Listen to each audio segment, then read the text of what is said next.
Welcome to the New Life Stories channel. We hope you will have fun with us. Enjoy watching. Monica was abandoned by her mother when she was 5 years old. No, the girl was not put in an orphanage. The mother had married well, and the new husband didn't need another man's child. Then Monica realized how lucky she was that her grandmother agreed to raise her granddaughter. Otherwise, her mother would have definitely put her in an orphanage. Mom came several times, and the daughter clung to her own person with crying. The grandmother silently watched how happy the child was, and then sent her granddaughter to bed. "Grandma, please, just a little more. We need to talk to your mom. Come on, baby, go to bed." "Will my mom come to see me?" "We'll see," the old woman answered evasively.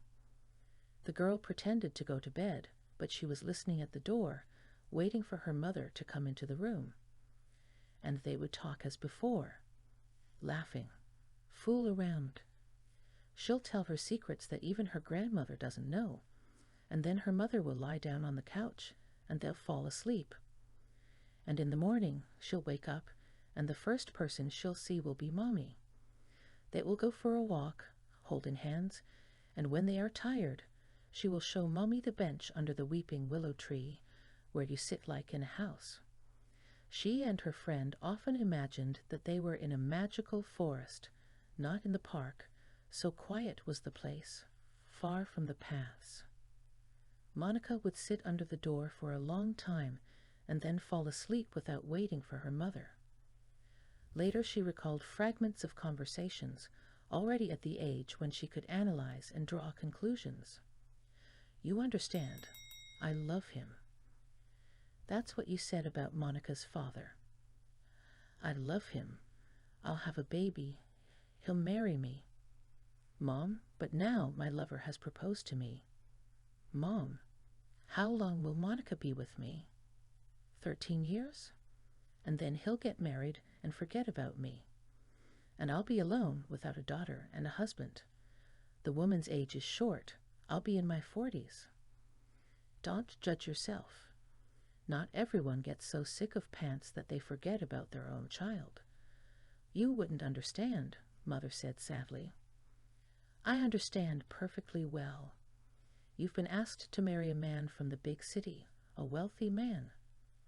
"Not at all. Even if he was just an ordinary laborer living in a dormitory, I would still fall in love with him. You don't know what it's like to be afraid of losing the man you love, the man you can't imagine being without." "Of course I do. He's the only man on the planet, and if you give him up, you'll never find another." "I knew it was useless to explain to you. I knew it. I can't do it without him. You think I didn't ask him to let Monica live with us? I begged him. I was on my knees. He doesn't want to, Mom." Understand the man, not you. Don't you feel sorry for your daughter? I'm sure you'll do what's necessary for her. The grandmother closed the door behind her daughter, shifted the sleeping baby onto the bed, and lay down herself. Tomorrow she has to work. Her daughter doesn't help, and she won't in the future. Her money goes between her fingers. I have to save for my granddaughter's education. The young woman felt guilty.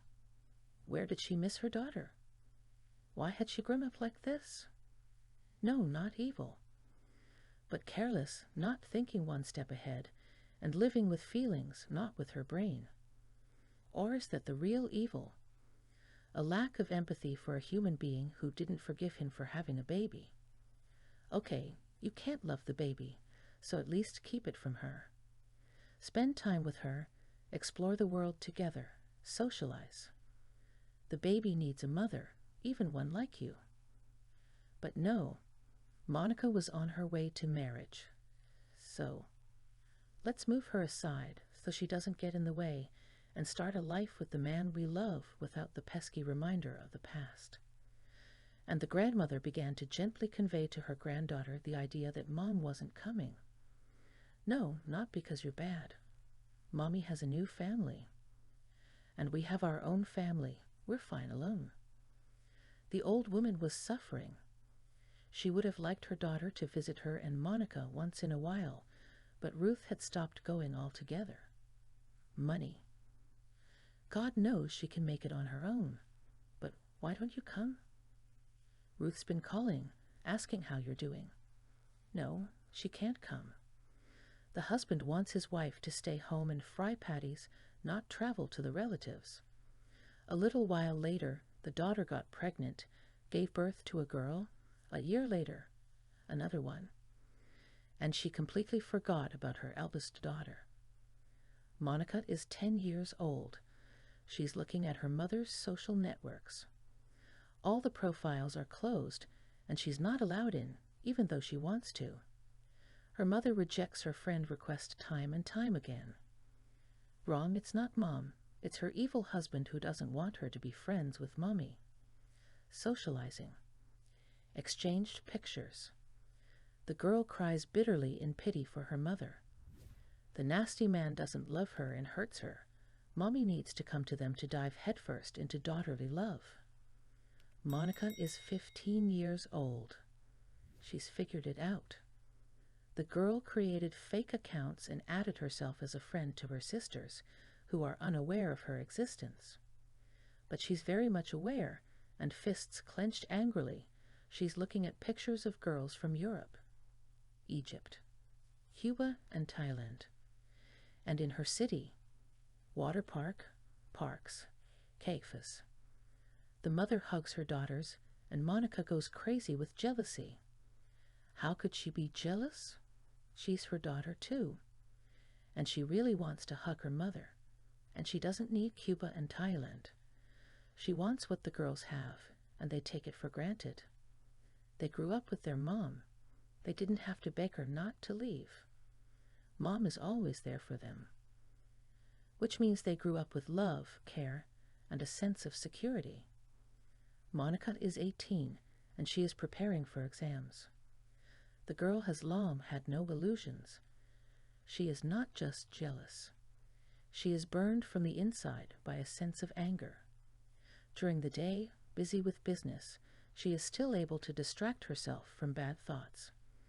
But at night her brain, freed from its shackles, reveals all the things she's afraid to admit to herself. Through dreams, of course. She dreams of her mother all the time. She and her daughters are sitting on a deserted beach. Suddenly, clouds cover the sky and a hurricane hits them, washing all three of them into the sea. The hapless women scream, begging for help. And there she is, Monica. She's standing nearby, but she's in no hurry to help. On the contrary, she likes the fact that they are being carried away into the raging sea. Dreams visited the girl more and more often, making it clear that the offenses have not gone away, but, on the contrary, intensify day by day. Concerned grandmother tries to influence her granddaughter. Of course, she understands what is going on. Monica, don't. Don't hold it against her. Let her go. God will punish her. God won't punish her, Grandma. God won't punish her. Create a universe, planets, develop the most complex cell, create organisms based on this cell, run them for billions of years, bring the project to an organism with self-consciousness, disable its instincts and turn on self-learning and memorization of reactions not by the fact of birth, but by the fact of exposure to the outside world, and then punish him for bad behavior. He has nothing to do. You should be thinking about enrollment. I am thinking about it. You know that. Grandma knew. Recently, her granddaughter had been doing very well in school. Another would have been happy about her success, but the old woman guessed what motivated her. Monica is 23. She's graduated from university, and she's working. She moved to the town where her mother lived and spends weekends at her grandmother's. You tracked her down? Yeah. I've seen her a couple times. She'd get in the car with her daughters and her husband. Anger taken to its highest pitch can be very dangerous. At the very least, it destroys your psyche, if not your health. So it is necessary to somehow get rid of it, so as not to go crazy with jealousy and bad thoughts, gnawing day and night. She's no worse than those girls. So why did her mother throw her in the trash like a puppy? Though not every person would throw away a puppy, her conscience would torment her. She was lucky that her grandmother agreed to take responsibility for her, or else she would have given her to an orphanage so that she would not interfere with a woman's simple happiness. Monica is 25 years old, and she finally began to earn a good living. A young girl sits in a room with a guy who sells certain services for money. Big money, which is understandable, because along with good looks and an athletic figure, he needs to have a special kind of flair, the very psychology that you cannot learn. It has to be innate. My father was Cuban, the man says with a lazy grace. He must have gotten it from him. Indeed, his charm and charisma are over the top. He doesn't even need to open his mouth to seduce a lady. A look is enough. Even she felt the heat. Monica undid the button. Yes, her mother wouldn't resist. Definitely. The final amount will be as follows. The man wrote down a figure and handed it to Monica. It'll take payment in advance. I guarantee the result. Otherwise, I'll give you the money. I have principles. However, there's nothing to worry about. I've never had a misfire. And here you can see that she is tired of her husband and life, and does not mind to take a walk on the left. You invite her over to your place. You make a video that's so embarrassing. You'll be ashamed. Send it to me. I get it. It's standard. You think you're the only one? I'll make it perfect. Ruth was on her way back from the health club. The girls have a performance tomorrow. They're both doing well in rhythmic gymnastics. Despite their age, they've got titles and awards. You don't have to worry about their future. She decided to go to a restaurant. She's always so hungry after the pool. This is the place where the trout is cooked perfectly. She was too lazy to deal with fish herself. It was easier to come to a place where it would be cooked according to all rules and served in beautiful dishes. She pulled out her cell phone to text her friend. Can't honey. At the table sat a man, at the sight of whom she wanted to immediately lose a decade or two of age. Sorry if I'm interrupting. I'll tell you right away, I'm not a man who likes to rattle off ideas. I liked you at first sight. I realize that sounds strange in these cynical and evil times, but here goes. At first, Ruth wanted to be indignant, but something stopped her. Maybe it was the crazy look in her green eyes, which looked strange on her tanned face. Or maybe it was the predatory movements of a wild animal, or a house cat, lazy and sluggish, but inexpressibly beautiful. Can I buy you a drink? Familiarity, which she would not have tolerated from anyone else, did not irritate him, on the contrary. What long, aristocratic fingers he had, and how well his office suit fit. She'd never seen it fit a man. And the perfume. Very expensive and sensual, with a note of sinfulness and suffering. And the voice. A soft, unhurried voice with intonations that shuddered. The housewife didn't stand a chance against the experienced macho. Monica sent out the embarrassing video to everyone. Ruth's husband, she didn't call her mother, took her stepsisters, her friends. Of course, she did it from a lefty number. Now the broad would be in trouble. Monica listened to the sensations. I think she was starting to let go. That night she had slept without dreams for the first time, and in the morning she woke up not because of tears, but because it was time to get up. A stone had fallen from her soul, and she hummed merrily as she got ready for work. You look different today. Admired a colleague. Did you win the lottery? Much better. Maybe you have no one to celebrate this wonderful event with. Hinted the colleague, admiring the girl's radiant face. Yes, I was going to suggest it. Wow, how we have thoughts in the same direction work. The apartment is prenuptial. The car is on my mother. The girls will stay with me. Ruth's husband listed. I've got my suitcases packed. The door is open. Let me talk to my daughters. They are seeing a counselor, Ruth. Do you know why? Because their mom's a prostitute. They've been prescribed sleeping pills, and they can't sleep after watching that video. If they do, they scream in their sleep.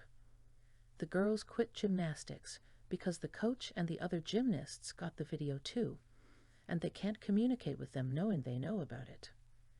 The girls don't even want to hear from you. Was it worth it? By the way, get a job to pay child support. I don't need the money, but this kind of behavior should be punished. Ruth knocked on the door of the house where she had spent her childhood and youth, where she had left years ago, certain she would never return. A young couple came out. We bought this house a year ago from an old grandmother. Her granddaughter did all the paperwork. Don't you know the address? No, but I have the granddaughter's cell phone number. No. Come on. Hi, Mommy. You remembered me? I didn't forget about you. I'm the one who paid Carlos to send out the video. You know why? Because he threw me away for your new family. You had a great life all this time, and me and my grandmother were counting pennies. All they got from you was love and care, and all I got was tears and endless waiting. Don't you have a place to live? That's a shame. By the way, I bought an apartment and a cottage so Grandma would have something to do in the summer. I have nowhere to go. My husband is about to discharge me by court. The woman has not yet realized the size of the catastrophe. I'm very happy about that. Now it's your turn to count pennies and feel like you've been thrown in the trash, Monica agreed. She destroyed the SIM card. You don't have to tell Grandma about this. The old woman guesses, but it's one thing to guess, and quite another to know for sure. Her mother will never be in her life again. Who says revenge dries up the soul? It's the wrongs that go unpunished that dry up the soul. When you think day and night that you've been treated unfairly and meanly, and you fix it as best you can. She feels unusually uplifted, as if she's lifted a weight off her shoulders that's been weighing on her all this time. The longing and the nightmares have receded. She's finally starting to live. She might get married. And if she had a child, she would love it. She'd never leave him. And she'll always be there for him. Because she knows very well what it's like to live without a mother.